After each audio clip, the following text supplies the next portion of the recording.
The backstory is that I went to work with my dad, who is an instructor at UNB. He teaches electrical engineering.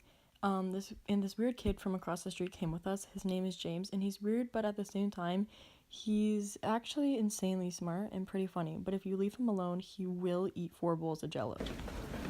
Stuff like how they work and why they work.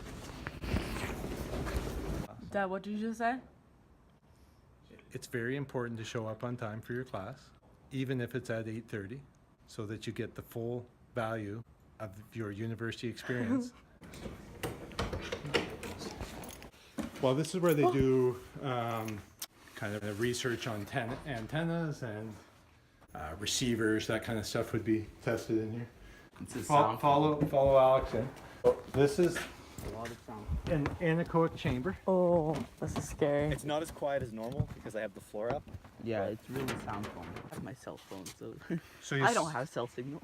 So see, the floor and the walls and the ceiling all are lined with copper, so it keeps all the electromagnetic energy that's in here in, and all the stuff that's outside out. So how long has that been there for? Probably 5 years.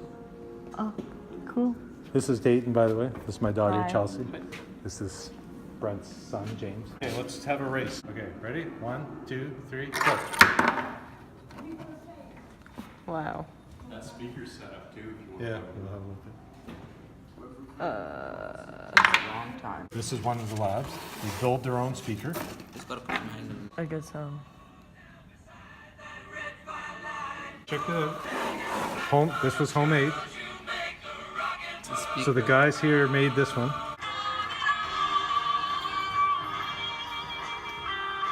You should see them call. Yeah, touch your dad. This is called a Leyden jar. So this is kind of like, we were talking about capacitors today. Don't touch that. This is like a capacitor. We can charge it up. Don't touch that. So we can charge this up. This now has a whole bunch of charge stored on it. And it would really sting if you touch the ball. Do it. No. Please. I dare you. You should touch it. Ooh. That's interesting.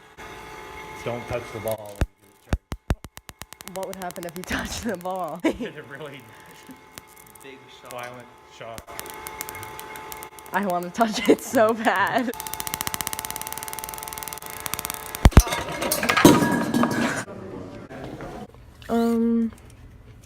You know that it takes hours to. You also. So for that, millions of dollars worth of funding. Correct. Did you use millions? For that hand.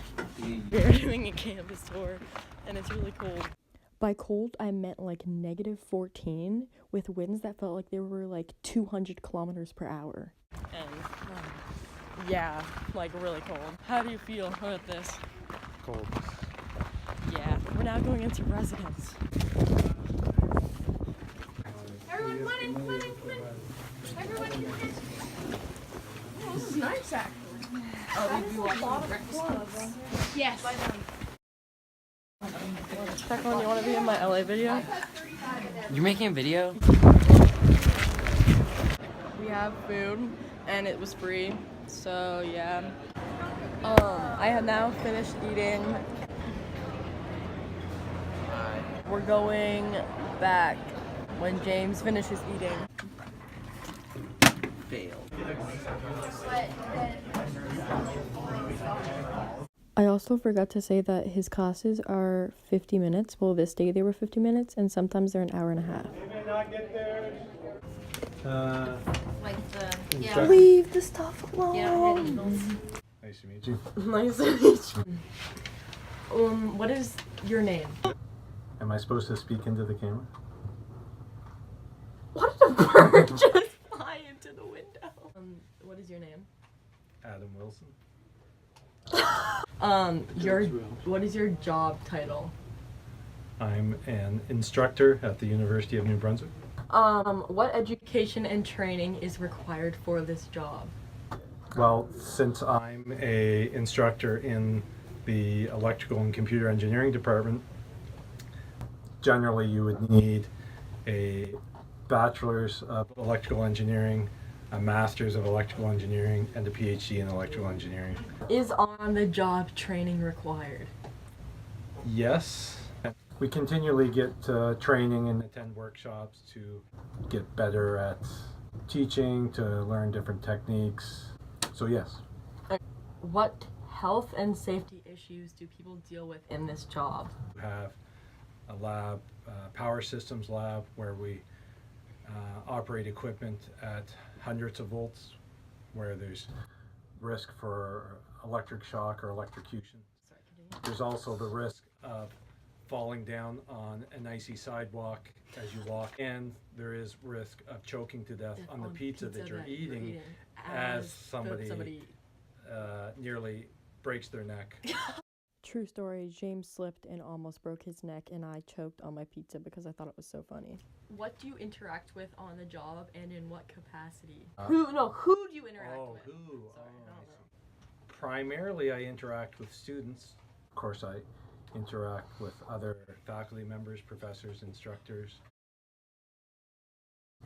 What technology is used in this job? Since we're in a place where we teach technology, really Everything. all technologies related to electrical engineering and engineering in general. What kind of person will be successful in this career? That's a good question. Helps to have a personality that's personable and helpful to have a dynamic personality to make the students' time interacting with you enjoyable. What are the future job prospects for this career? Well, it's always a career that's hard to get into because you need such a high level of specialized education. The number of jobs are always quite limited. What are the best parts of this job? Really like interacting with the students, helping them realize their goals as becoming a successful future engineer.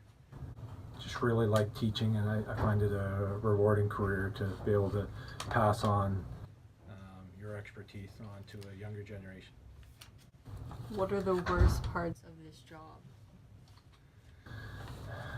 There's always challenging situations you have to deal with where students aren't successful, and work with them to try to help them through and help them become successful. But sometimes you have to fail students.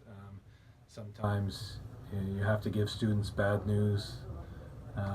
Tends to be lots of committees and meetings and planning that goes on that's very time consuming. And marking students' work is never fun. This is the last question. Okay. What advice would you give to somebody considering this career? No pressure. Look somewhere else.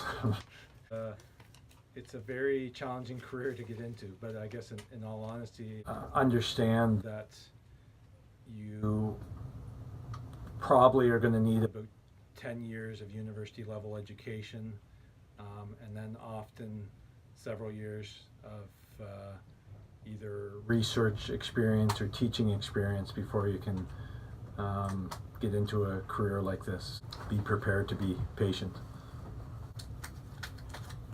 James, you never formally introduced yourself. Okay, got it. That's great. You need to introduce yourself.